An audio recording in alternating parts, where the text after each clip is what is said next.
coach specializing in people that have complex PTSD or who are overcoming narcissistic abuse. Today, I wanted to talk about the golden child and what happens to the golden child when they become an adult.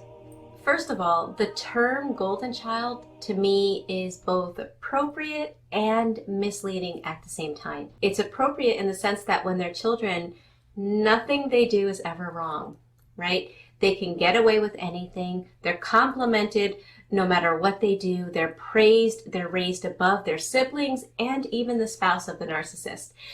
But it's misleading because that sounds like that would be nice. But in order to be that golden child, it comes at a great cost. The toxic narcissistic parent forms an unhealthy fusional bond with the golden child, with their thoughts, their ideas, their passions, their goals, becomes transplanted into that child. And when the golden child is young, when they dare show any glimpse of authenticity, it's often met with rejection. That love that they are the only ones that have seemed to learn how to get disappears. And the golden child quickly learns that in order to keep that love, they have to stamp out their authenticity. Any autonomy that's displayed by that child will be met with screaming, narcissistic rage, rejection, or withholding affection.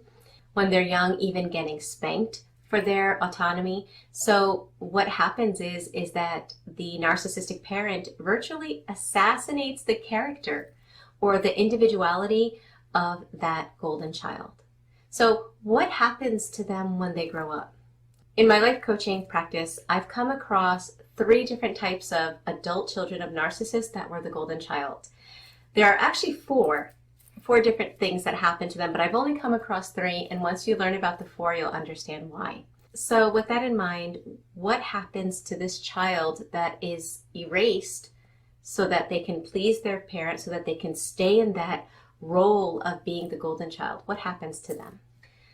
It's not difficult to understand that one of the things that happens is that they become a narcissist.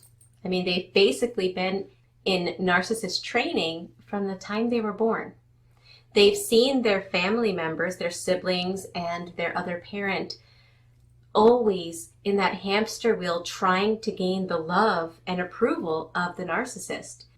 The narcissist has portrayed himself or herself in a position of power and superiority and has trained the golden child to be the same way. So oftentimes they'll grow up, they'll be very successful because their narcissistic parents supported everything they did, paid for everything.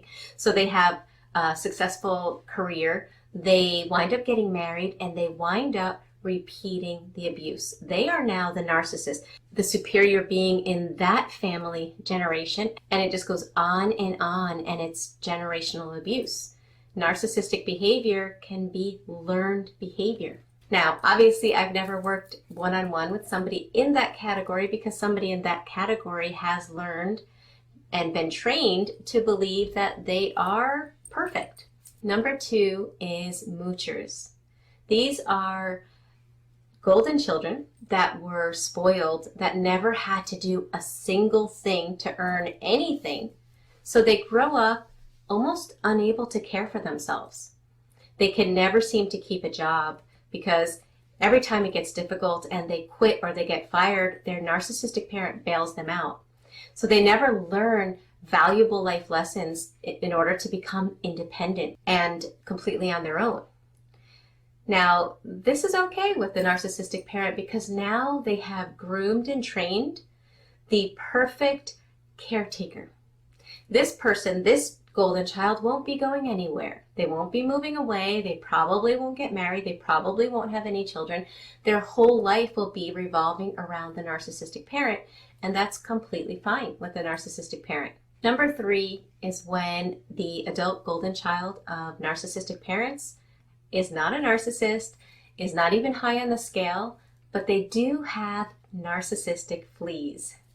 That may not be an attractive term, but we use that term because it makes sense. If you have one dog sitting here and it has fleas and you put another dog by its side just sitting there spending time with that dog, it's inevitable that the other dog's going to get fleas as well. Well, it's the same thing with children that grow up with a narcissistic parent. Maybe they have too much empathy, which prevents them from climbing that scale on the narcissism scale. However, they have learned behaviors just by association with their narcissistic parent. And I've worked with a lot of individuals like this, where they realize that their upbringing was toxic. They realize that they have learned behaviors ingrained in them. It's part of their programming, but they don't want them. So they seek help trying to break free of their internal programming as well. And number 4 is the erased adult. And this is the golden child, or the adult golden child, of narcissistic parents that I've dealt with most often in my face-to-face coaching. This is the adult child that was so perfectly groomed as a child to erase their inner self, to not feel their authentic feelings, to shove their viewpoints inside, to please the narcissistic parent at the expense of their authenticity. When I talk with these individuals, their tone is like the pleasant tone. Look, everything I say, and no matter what I'm saying, is always going to be in a pleasant tone. There's no range in how they talk because they have mastered the perfect tone that their narcissistic parent wanted them to master. Their expression is not that it's blank, it's this, I'm here to please, and nothing I say, I will not do or say anything that will displease. And even if I'm talking about something horrible, no expression on my face will change, and I'm going to talk like this, and that's what it's like. It's like there's no range of emotion or expression ever shown on their face. When they look back at their childhood, they know that they should be angry and they should feel hurt, but they can't feel it. It's almost like they need an emotional defibrillator to jumpstart their emotions so that they can actually feel. This individual needs to work just as hard as the scapegoated child or the adult scapegoated child to love themselves, to allow themselves to feel authentic, to allow themselves to be assertive, to have an opinion, to live life authentically as opposed to in the unconscious programming of their narcissistic parent.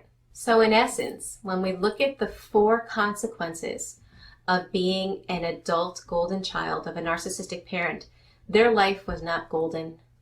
Life was not good.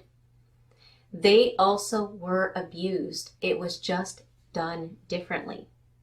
And in a way, it's harder for them to move forward because the scapegoated child sees the abuse. They may not understand it, and they may blame themselves for it when they're children, but they see how horrible the treatment of the parent is. It's obvious, it's overt. Whereas the golden child doesn't see the overt abuse. Their abuse is more veiled, it's more hidden, and it's done almost as if it's out of love or kindness. And so the golden child, for that reason, has it harder because it's hard to see through or past that veil, which means they wind up staying home a lot longer than the scapegoat. Most scapegoats leave home between 16 and 18 because they just can't take the abuse anymore, whereas the golden child stays longer. So that gives the narcissistic parent more time to abuse, mold, condition. And then they've been fooled their whole life that to see reality is very difficult, and they suffer for a very long time. In the case with the scapegoat, when I worked with individuals that were the adult scapegoat of a narcissistic family, they have to learn to love themselves, right? They have to learn that their lack of love that they were inflicted with, was abusive and was wrong, and it wasn't deserved, and it had nothing to do with them. That's something they need to grasp.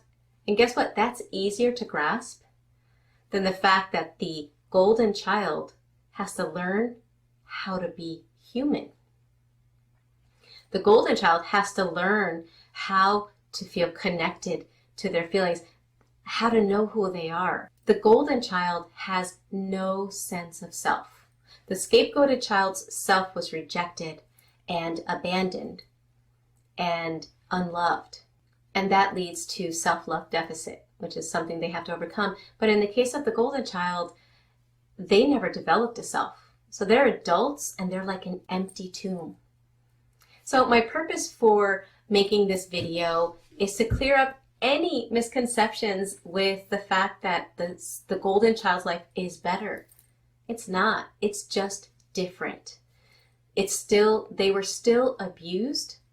They were just abused in a different way. And I know it's hard sometimes to have some compassion for the adult golden child of narcissistic parents because oftentimes they become narcissists. So I understand that it's a little bit difficult to have that empathy or compassion for them, but they don't all become narcissists. And there are many that wind up in the other three categories. And these individuals suffer just as much as the scapegoated child, just in different ways. The good news is that for those that really want to change, want to break out of that unconscious programming, they can, just like the scapegoated child can as well.